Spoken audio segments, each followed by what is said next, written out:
الحمدللہ وکفا وسلام علی عبادہ الذین اصطفیٰ اما بعد۔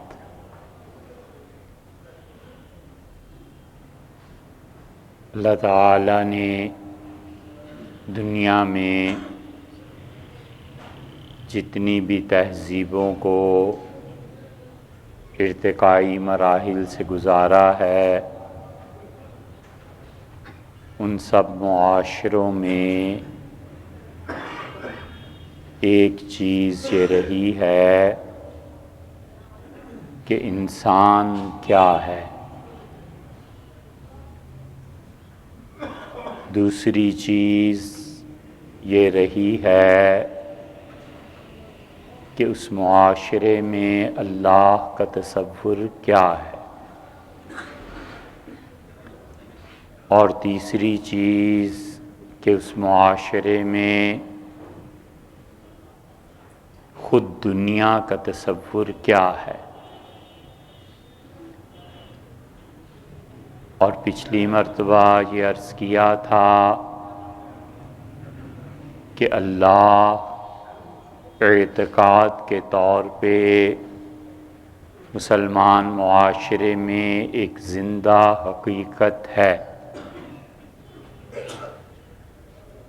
اور ارتداد کی، مرتد ہونے کی ایک جو لہر اٹھی ہے، وہ اس نسل میں جو سن 85 کے بعد یا 85 میں پیدا ہوئے ہیں، جب وہ 95 میں تھے، 10 سال کے، 12 سال کے، تو انہوں نے ویڈیو کے زمانے سے نکل کے پھر اس موبائل کو دیکھا، اور پھر 21ویں صدی کے آغاز میں بہت بڑی تبدیلیاں آئیں، جن تبدیلیوں کے لیے صدیاں درکار تھیں وہ مہینوں میں آئیں، اور اس نسل نے باقاعدہ یہ لیکچر سنے اور دیکھے کہ اللہ نہیں ہے۔ اس نسل نے باقاعدہ ان لوگوں کو دیکھا جنہوں نے تقاریر کے ذریعے یہ ذہن بنایا کہ مذہب کی کوئی ضرورت نہیں ہے۔ ان لوگوں کو دیکھا اور اس سنجیدہ اور باشعور طبقے نے دیکھا جن کے ہاتھ میں زمام اقتدار تھی کہ نبوت عذاب کا باعث ہے، اور اگر نبی نہ آتے تو کائنات ٹھیک چل رہی تھی، یہ آئے ہیں تو انہوں نے فساد مچایا، اور خود خدا کہتا ہے کہ وَمَا كُنَّا مُعَذِّبِينَ، اور ہم کسی قوم کو عذاب نہیں دیتے حتیٰ نبعث رسولا، جب تک کہ رسول نہ بھیجیں۔ تو رسول عذاب کی وجہ بنتی ہے، نہ یہ رسالت ہوتی اور نہ اس کائنات میں انسان کو کاٹتا۔ وَلِعِیَاذُ بِاللَّہ ہمارے لیے یہ حقائق جو وہ بیان کرتے ہیں اپنے ذوم میں، ان کی حیثیت مکڑی کے جالے سے زیادہ نہیں ہے، لیکن اس زور و شور سے وہ یہ ڈرم پیٹ رہے ہیں دنیا میں، جیسے آپ کے لیے کھانا آسان ہے، اسی طرح باشعور طبقے میں اگر کہیں اس کا وجود اس ملک میں پایا جاتا ہے تو ان کے لیے یہ ارتداد بالکل ایسے ہی آسانی سے ہضم کرنا ہے۔ ان کے دل میں مذہب کی یقینی تصورات نے دھچکا کھایا ہے، اور اسی کا نتیجہ یہ نکلا ہے کہ انہوں نے اپنی اپنی قوموں کو مسلمان ممالک میں بھی یہ پالیسیز دی ہیں کہ عملاً اللہ کا انکار کرو، اور ہم پوری طرح سموئے ہوئے ہیں اس زہر میں ہم بھیگے ہوئے ہیں، اس گندگی میں ہم ڈوبے ہوئے ہیں، اور اس وقت مجموعی اعتبار سے امت مسلمہ عملاً خدا کی منکر ہے۔ اگر یہ خدا کے منکر نہ ہوتے، انہیں قبر کا عذاب یاد ہوتا، انہیں پتہ ہوتا کہ اللہ کو جواب دینا ہے، اور انہیں پتہ ہوتا کہ خدا پوچھے گا، تو یہ تباہیاں معاشرے میں نہ بچتی جو اب مچ رہی ہیں۔ وہ آدمی نماز پڑھتا ہے اور چرس بھی بیچتا ہے، وہ آدمی نماز پڑھتا ہے اور سود کا کاروبار بھی کرتا ہے، وہ آدمی خدا کے پاک کتاب کی تلاوت بھی کرتا ہے اور رشوت بھی لیتا ہے۔ دو چیزوں میں سے ایک مانی جا سکتی ہے، یا تو وہ خدا کا نیک بندہ ہے، یا وہ فاسق و فاجر ہے، اور یا پھر تیسری بات ذرا گراں گزرتی ہے، وہ منافق ہے، نہ قرآن کے مطابق مومن بنتا ہے اور نہ اپنی عملی زندگی کو ٹھیک کرتا ہے۔ کرنا کیا ہے؟ یہ منافق جو ذہنی اعتقادی طور پہ خدا کو مانتا ہے اور صبح سے شام تک 24 گھنٹے اس کی زندگی کا آئینہ سامنے رکھیں، اسے ویڈیو دکھائیں کہ آج آپ نے یہ کیا ہے، تو اس سے پوچھے خدا ماننے والوں کا یہ حال ہوتا ہے؟ خدا پر جن لوگوں کو یقین ہوتا ہے، موت یاد ہوتی ہے، قبر یاد ہوتی ہے، لفٹ کبھی بند ہو جائے، بہترین مثال ہے، کیسی گھبراہٹ طاری ہوتی، اتنی سی تو تسلی ہوتی ہے کہ اندر سے فون کروں، موبائل استعمال کروں، بجاؤں اس کو، کھٹکھٹاؤں، کوئی تو آئے گا، کبھی تو کھلے گی۔ وہ لفٹ جو اوپر سے نیچے اور نیچے سے اوپر جاتی ہے، اسے فلیٹ کر کے بچھا دیتے ہیں اور پتھر اور گارا بھی لگا دیتے ہیں کہ اب تم نے کبھی ادھر سے باہر نہیں آنا۔ اب کیوں گھبراہٹ طاری نہیں ہوتی؟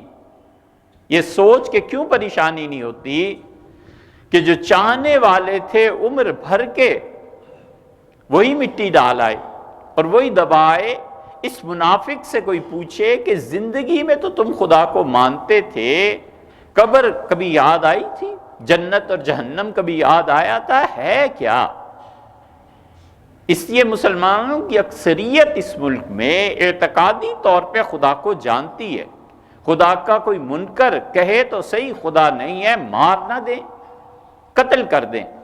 اور کہے حضرت آپ یہ جو پیسے ناجائز بناتے ہیں، اگر کوئی خدا ہے اور اسے جواب دینا ہے تو آپ کو شرم حیا کچھ نہیں ہے؟ کیا کر رہے ہیں آپ اس مال کے فراڈ میں؟ کیا کر رہے ہیں عزتیں لوٹنے میں؟ کیا کر رہے ہیں زبان کے استعمال میں؟ اللہ کا یہ تصور ہے اب ہمارے معاشرے میں۔ اس لیے کون کہہ سکتا ہے کہ یہ وہ لوگ ہیں جن کے آباء و اجداد نے کبھی خدا کا پیغام پھیلایا تھا، جن کے آباء و اجداد نے اللہ کے دین کی دعوت دی تھی، ان کے آباء و اجداد کو کفر سے نکالا تھا اور اسلام کی روشن راہ پر ڈالا تھا؟ کہاں گئے وہ لوگ اور کہاں گئے وہ ہستیاں کہ عمومی طور پر ہر نماز میں ایک دو آدمی ایسے مل جاتے تھے جو نماز میں اللہ کے سامنے روتے تھے، خشوع و خضوع تھا، مسجدیں ویران ہو گئیں، شاید پانچوں نمازوں میں ایک آنسو خدا کے سامنے نہیں گرتا، اور پورے محلے میں اگر فرض کیجئے 100 آدمی رہتے ہیں تو شاید 10 آدمی رات کے آخری حصے میں اٹھتے ہوں گے اور اللہ سے کچھ مانگتے ہوں گے۔ اس مجموعی غفلت کا نتیجہ یہ نکلا ہے کہ اثرات مرتب ہونا شروع ہو گئے۔ عراق کو دیکھ لیں، مسلمانوں کا خون پانی کی طرح بہہ گیا اور کوئی پوچھنے والا نہیں ہے کہ کیا ہوا اور کیا نہیں ہوا۔ وہ نکل گئے فقہا کے جزیات، جس میں وہ کہتے تھے کہ مشرق میں اگر کافر حملہ کریں تو مغرب والوں پر جہاد فرض ہو گیا، اور مغرب میں کریں تو مشرق میں۔ امت نے اپنا وجود مجموعی اعتبار سے تار تار کیا ہے، ریشم کے اس لچھے کو خود ہم نے سب سے زیادہ نقصان پہنچایا ہے اور ایک ایک تار الگ کر دی ہے، اس لیے کہ عمل ایمان کے مطابق نہیں رہا، ذہن کا یقین اور ہے اور اعمال اور ہے۔ ہم نہیں تو ہماری نسلیں دیکھ لیں گی، شام کے ٹکڑے باقی ہیں، سعودیہ کے ٹکڑے باقی ہیں، ترکی کے ٹکڑے ابھی باقی ہیں، یہ جو نئی نئی مملکتیں ابھریں گی اور نئے تقاضے پیدا ہوں گے، اور حرمین شریفین پر جب غیروں کا تسلط آئے گا تب بھی کوئی جاگنے والا نہیں ہے، اس لیے کہ ہمارے ہاں اللہ کا تصور ایک زندہ پائندہ ہمیشہ رہنے والی ذات، حی قیوم حسیب محاسبہ کرنے والا، نحن اقرب الیہ من حبل الورید، ہم اس کے شہرگ سے زیادہ قریب ہیں، وفی انفسکم افلا تبصرون، اور میں تو تمہاری زندگی جان تمہارے اندر موجود ہوں، تم نہیں دیکھتے مجھے۔ جب یہ اندھا پن اتنا بڑھ جائے گا تو پھر توقع نہیں ہے کہ کوئی دانا اور بینا بھی پیدا ہو اور ناقدری کا شکار نہ ہو، یہ سب کچھ ہونا ہے، یہ ہمارے یہاں تصور ہے۔ اس لیے تہذیب کا ارتقاء دنیا ان کی نظر میں کیا ہے؟ دنیا اس کی نظر میں یہ ہے معاشرے میں کہ وہ ساری زندگی کماتا رہے اور اپنی اگلی نسل کی پرورش کرے، پیسے جمع کرے، وہ ساری زندگی کما کر اپنی جوانی کو تج دے کے اپنی خواہشات کو پورا کر لے، اللہ اللہ خیر صلی اللہ، بس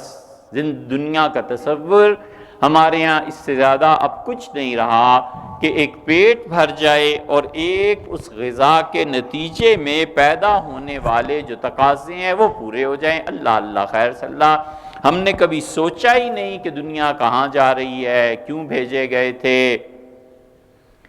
اور کس مقصد کو ہم آئے تھے، ہم نے کرنا کیا ہے، اور جو آئے ہیں تو امتوں کا اٹھان اور عروج کیا ہوتا ہے۔ ہم نے اپنی نسلوں کو کتنی سائنس پڑھانی ہے، ہم نے اپنی نسلوں کے لیے کتنا پیسہ خرچ کرنا ہے، جتنا پیسہ اہل تشیع جتنا وہ خرچ کرتے ہیں محرم کے پہلے عشرے میں، کاش وہ اتنا پیسہ اور اتنی تزئین مزارات کے کرنے کی بجائے اپنے بچوں کو دنیا میں کہیں پڑھاتے اور دنیا میں کسی مقام تک پہنچاتے، نہ ان کے دین پہ فرق پڑتا، نہ کربلا کے ماتم پہ فرق پڑتا، نہ ان کے 10ویں کے جلوس میں فرق پڑتا، لیکن انسان ہوتے اور ترقی یافتہ قوم ہوتی۔ ہمارے بریلوی حضرات جتنا وہ پیسہ نظر و نیاز پہ خرچ کرتے ہیں، تشیع کا یہ حال ہے کہ ایرانی حکومت نے حضرت امام رضا رحمت اللہ علیہ کے جو متولی ہیں مزار کے، ان سے سونا ادھار لیا کہ ملک چلانا ہے، پیسے نہیں رہے، تو انہوں نے کہا حضرت سونا لے لیں اور جب پیسے آ جائیں تو واپس کر دیجئے گا۔ یہ شیعہ اوقاف اتنا مالدار ہے، بریلوی حضرات کو لے لیں، جتنے مزارات پہ خرچ ہوتے ہیں، جتنا نظر نیاز لنگر کیا کیا چیزیں، مشائخ اور پیروں کی وہ حالات ہیں، مانند بتاں پوجتے ہیں کعبے کے برہمن، کروڑوں روپیہ وصول کرتے ہیں۔ کوئی پوچھے حضرت ساری زندگی کوئی ایک اچھا کالج قائم کیا ہے، کوئی پوچھے حضرت آپ کی اولاد تو کام اور مرسیڈیز سے نیچے پاؤں نہیں رکھتی اور آپ کے تو گلچھرے ہیں، سال میں 2 4 عمرے کرتے ہیں، حضرت کبھی یہ ہوا ہے کہ ایک ٹیکنیکل سکول قائم کر دیں کہ میرے گلی محلے میں جو بچے ہیں یہ سینہ پرونا سیکھ لیں، میرے بچے جو ہیں یہ ڈرائیونگ سیکھ لیں، میرے بچے چھوٹا موٹا بجلی کا کام سیکھ لیں؟ یہ دنیا کا تصور ہمارے یہاں یہ ہے۔ اور اسی طرح دیوبندی حضرات صدقہ خیرات مدارس کی خدمت، ان 70 سالوں میں جتنا کچھ ہمارے مدارس نے لیا ہے، کسی سے جا کے پوچھو کہ حضرت 70 ایسے علماء کے نام دکھا دیں جو انٹرنیشنل لیول پہ جا کے بات کر سکتے۔ انٹرنیشنل لیول تو بہت دور کی بات ہے،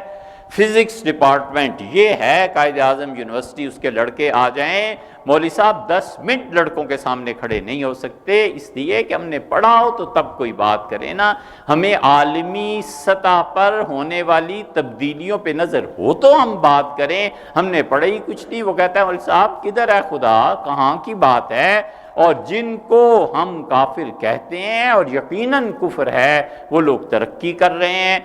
ان کے لوگوں سے جا کے پوچھو۔ نتیجہ اس مجموعی غفلت کا یہ ہے کہ پچھلے 400 سال یقینی طور پہ ایسے ہیں کہ ہم اس دنیا میں کوئی ذرہ برابر مسلمان اضافہ نہیں کر سکے۔ بجلی آئی ہے تو انہوں نے ہی دی ہے جن کو ہم کافر کہتے ہیں، کمپیوٹر آئے ہیں تو انہوں نے ہی دی ہیں، سرجری آئی ہے تو انہوں نے ہی دی ہے، اور جن پہ لعنت بھیجتے صبح شام ہماری زبانیں خشک نہیں ہوتی۔ پچھلی 400 سال کی تاریخ اٹھا کر دیکھو ہم نے کیا کیا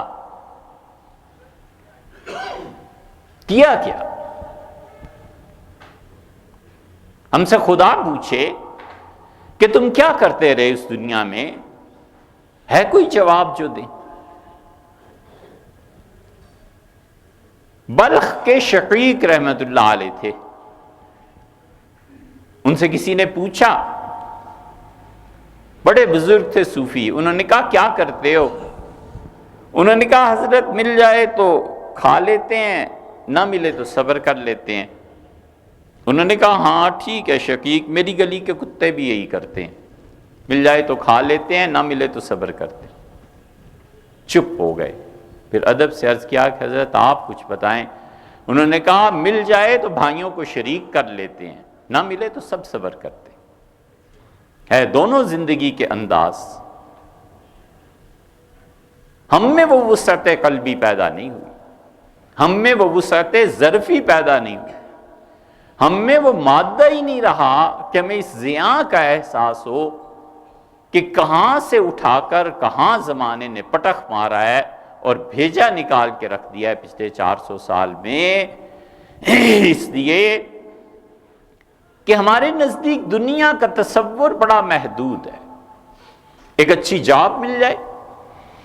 تعلیم ہو، نہیں تو بزنس ہو جائے، بزنس بھی نہیں ہے تو کوئی فراڈ چل جائے، کہیں سے راتوں رات امیر ہو جائیں۔ ایک آدمی 70 برس کی عمر میں جا کر جس عروج تک پہنچتا ہے، ہم 22 23 اور حد ہوئی تو 25 سال کی عمر میں پہنچ جائیں۔ اگلوں نے بھی بالکل ٹھیک کیا، انہوں نے کہا صاحب 25 سال کی عمر میں نوکری لگ گئی، یہ لیجئے گاڑی آپ کے گھر پہ کھڑی ہے، یہ لیجئے آپ انویسٹمنٹ کیجئے اپنا گھر بنا لیجئے، یہ لیجئے پلاٹ لیجئے، آئندہ 30 سال کے لیے بک کر لیا کہ سود کے نظام میں آپ کا پیسہ کٹتا رہے گا، آپ اپنے مہینے کی قسطیں ادا کرتے رہیں، گاڑی آپ کی اور گھر آپ کا، اور آپ کا پورا دین اور اخلاقیات ہمارے پاس رہن رکھ کے آپ اس عیاشی کو کریں۔ جب 50 سال کی عمر میں ہوش آئے گا کہ میں نے کیا کیا، تو وہی بات ہے سب کچھ لٹا کے ہوش میں آئے تو کیا کیا۔ یہ ہماری مجموعی غفلت ہے، اور اس کا نتیجہ یہ نکلا ہے کہ خدا وہ دن نہ دکھائے دنیا ایٹمی جنگ کے دھانے پہ کھڑی ہے، اور اس وقت صرف دنیا میں مسلمان بارود کے ڈھیر پہ بیٹھے ہوئے ہیں۔ ذرا پھک ہوا اور اڑ جائیں گے لوگ، مارے جائیں گے، اور پانی کی طرح مسلمانوں کا خون بہے گا،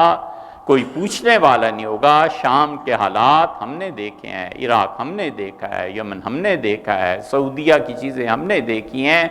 ایران اور مصر اور کوئی جگہ اسلامی دنیا کی سوائے مغرب کے مراکش وغیرہ کو چھوڑ کے کوئی جگہ نہیں ہے جہاں جا کر ٹھہرے نہ ہو، دیکھا نہ ہو۔ کوئی فرق نہیں ہے ان کی شاموں میں اور لندن کی شاموں میں، اور کم ہی فرق رہ گیا ہے ان کی راتوں میں اور ان کی راتوں میں۔ سب جگہ یہی ہو رہا ہے۔ کیا زمانے میں پنپنے کی یہی باتیں؟ یہ دنیا کا تصور ہے ہمارے، دنیا کا تصور ان کے ہاں بھی ہے، اور جو پچھلے گزرے تھے ان کے ہاں بھی تھا۔ وہ اللہ کو یاد بھی کرتے تھے، نماز بھی خشوع و خضوع سے پڑھتے تھے، تہجد بھی پڑھتے تھے، اور میڈیکل میں بہترین کتابیں لکھی۔ جب دنیا میں آنکھ کے متعلق تصور نہیں تھا، ہم نے ترکی میں آنکھ پہ کتاب دیکھی، 16 جلدوں میں بندے نے کتاب لکھی ہے کہ آنکھ ہے کیا چیز اور آنکھ کی ٹیکنیکس کیا ہیں۔ امریکہ کے سائنٹسٹ اب تک آنکھ پر تحقیق کر رہے ہیں کہ یہ آنکھ اٹ سیلف ہے کیا چیز۔ وہاں 16 جلدوں میں کتاب دیکھی، وہ اللہ کا بڑا نیک بندہ تھا، اولیاء کرام میں سے تھا، وہ ایک طرف اس منصب پر فائز تھا تو دوسری طرف وہ پڑھا لکھا تھا، وہ معاشرے کو دے کے گیا، اس نے کہا اتنی بیماریاں ہیں، اتنی جڑی بوٹیاں ہیں، پھر اس کی شکلیں اس نے بنا دی، پھر اس نے یہ بھی لکھ دیا کہ ترکی میں کہاں پیدا ہوتی ہیں، ایران میں کہاں پیدا ہوتی ہیں، کس موسم میں یہ بوٹی عام ہو جاتی ہے، اس کا صفوف بنایا جائے وغیرہ وغیرہ۔ ظاہر ہے کہ ہم اسے سمجھ نہیں پائے کیونکہ طب ہمارا موضوع نہیں ہے، لیکن اس بندے نے کام کیا، دماغ کے بارے میں لکھا، حتیٰ کہ بلڈ کینسر اور یہ جو کینسر کے امراض ہیں ان سب کے بارے میں مسلمان لکھ چکے ہیں اور وہ کتابیں بند پڑی ہیں، کوئی انہیں پڑھنے والا نہیں ہے، کوئی انہیں دیکھنے والا نہیں ہے۔ ہم مسلمانوں میں اسی لیے ہم کہتے ہیں کہ یار کہیں سے 8-10 کروڑ لاؤ، ہم ایک کالج بنا دیتے ہیں تمہیں، اس طب پر بحث کرو، اس میڈیسن پہ بحث کرو، جو 4 دوائیاں ہٹ ہو گئی انٹرنیشنل مارکیٹ میں، تمہارا سرمایہ بھی واپس آ جائے گا اور نام ہوگا مسلمانوں کا کہ یار یہ دوائی دی ہے۔ کینسر پہ کتابیں بھری، ایک آدمی تھا جس کو یہ احساس ہوا، حکیم اجمل خان، اللہ اس کی قبر کو منور کرے، ٹھنڈا رکھے اور خدا اس پہ اپنی رحمتیں برسائے۔ حکیم اجمل کو یہ احساس ہوا تھا دلی میں، اس نے ڈاکٹرز کو بٹھایا، انگریز ڈاکٹرز کو، مسلمان ڈاکٹرز، بچوں کو بٹھایا، حکیموں کو بٹھایا، مولویوں کو بٹھایا اور خود بیٹھے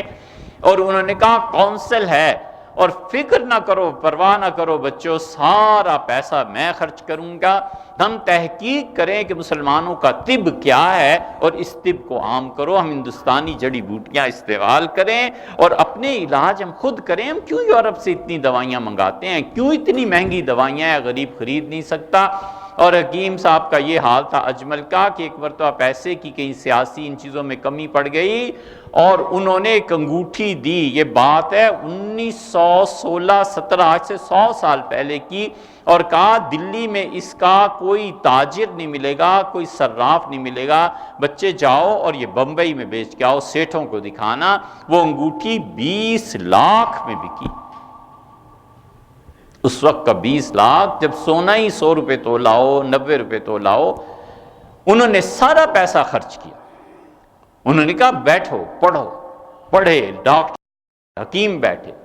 بولی سینا کو پڑھا گیا۔ بولی سینا کی جب یہ بات آئی کہ دل کے لیے بلڈ اور ہوتا ہے سرکولیشن اور انسانی جسم کے لیے اور ہوتا ہے، انہوں نے کہا کاٹ دو اسے۔ جدید تحقیق نے ثابت کیا ہے کہ خون ایک ہی قسم کا ہوتا ہے۔ اس زمانے میں بولی سینا نے جو کچھ کہا تھا وہ تھی بات اس وقت کے دور کی، اب وہ ہماری تحقیق بدل گئی ہے، اسے لکھو۔ اور کاش حکیم اجمل زندہ رہتے۔ حکیم اجمل رحمۃ اللہ علیہ کا انتقال ہو گیا اور کونسل بھی ختم ہو گئی، مسلمانوں کے پیسے رہ گئے تھے، عدالتوں میں مقدمے لڑنے کے لیے، زمینوں کی تقسیم کے لیے، قتل مار دھاڑ کے لیے اور رنڈیاں نچانے کے لیے۔ اب تک یہ شادیوں میں ان کے ہاں عورتیں آ کے ناچتی ہیں اور یہ لاکھ لاکھ روپیہ ایسے پھینک رہے ہوتے ہیں، اور حتیٰ کہ آپ کے سیاسی زعماء، ہمیں سیاست سے بحث نہیں، یہ قمر زمان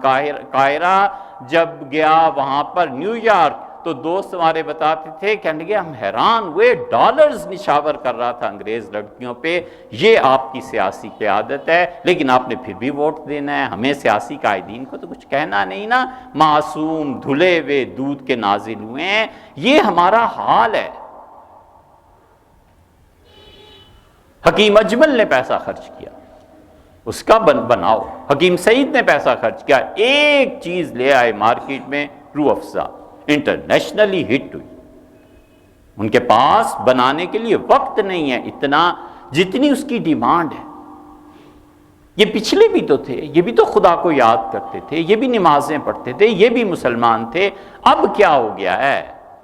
اب مر گئی ہیں وہ مائیں جو ایسے بچے جنم دیتی تھی۔ اب کیا ہو گیا ہے؟ ہمارے ہاں دنیا کا تصور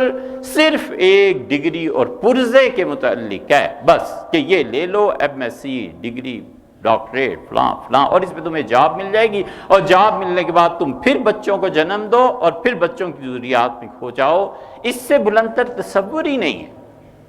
کہ ہم دنیا کی تسخیر میں کتنا حصہ لے رہے ہیں، ہم انسانیت کے لیے کیا کر رہے ہیں، ہم اس دنیا کو چلانے میں کیا کر رہے ہیں۔ جی ڈی پی کا نام اگر آپ نے سنا ہو، مغلوں کو کوستے ہیں بیٹھ کے، اور مغلوں کے حرم اور یہ اور وہ۔ ابھی ایک کتاب لکھی ہے، انڈیا کا پارلیمنٹیرین ہے، اس نے لندن میں جا کے لیکچر دیا، پارلیمنٹ میں بولا اور انگریز چپ، حیران پریشان، ایک آدمی گوروں میں سے اٹھ کے جواب نہیں دے سکا۔ اس نے کہا تم کہتے ہو کہ ہندوستان میں تم نے ترقی کی ہے، تم کہتے ہو کہ ریل پٹریاں بچھائی، تم کہتے ہو کہ سڑکیں بچھائی، تم کہتے ہو اسکول بنائے، تم نے ہمارا خون چوس کے ہم پہ خرچ کیا۔ اور اس نے کہا یہ دیکھو، جب مغل سلطنت تھی دنیا کا 24% یا 34%، اس نے لکھا، اس نے کہا اتنا جی ڈی پی پوری دنیا میں مغلز دیتے تھے، اور جب تم چھوڑ کے گئے ہو انڈیا تو ہم 4% پہ پہنچ گئے تھے، تم نے تو ہمیں نچوڑ لیا، تم نے کیا ترقی ہمیں دی۔ چپ ہو گئے گورے، کچھ نہیں کہہ سکے، اس لیے کہ وہ جانتے تھے کہ انہوں نے ہمارا خون چوس کے اس سیاست کی جڑوں میں دیا ہے، جس سیاست اور سائنس کے درخت اب اتنے مہلک پھل اور اتنے زہر آلود ہو گئے ہیں کہ فضا مسموم ہو گئی ہے، پانی زہریلا ہو گیا ہے، غذائیں گندگی سے بھر گئی ہیں، اور دنیا تیسری جنگ عظیم کی طرف بڑی تیزی سے سفر کر رہی ہے۔ بارود کے ڈھیر پہ جو بیٹھے ہوئے ہیں نا، ان کے ساتھ کیا ہوگا، اللہ تعالیٰ حفاظت فرمائے۔ مگر آئندہ ہم اپنے موضوع پہ پھر لوٹیں۔ عشرہ مبشرہ رضی اللہ عنہ کی جو بات تھی، ہم اس کو پھر شروع کریں کہ اسلام میں ریاست کا تصور کیا ہے، اور سیدنا ابو بکر رضی اللہ عنہ نے کیسے اس خاکے میں رنگ بھرے جو خاکہ نبی کریم صلی اللہ علیہ وسلم نے سمجھا کے گئے تھے۔ یا پھر ایک اور بات ہے کہ سیدنا ابو بکر رضی اللہ عنہ کی خلافت، حضرت رسالت مآب صلی اللہ علیہ وسلم کے وراثت کی تقسیم، فدق، جو اب تک متنازع اہل تشیع اور اہل السنہ کے درمیان، یا اسے ہی شروع کریں یا پھر سیاسی نظام کو شروع کریں، دیکھیں اللہ تعالیٰ جو توفیق ہوگی۔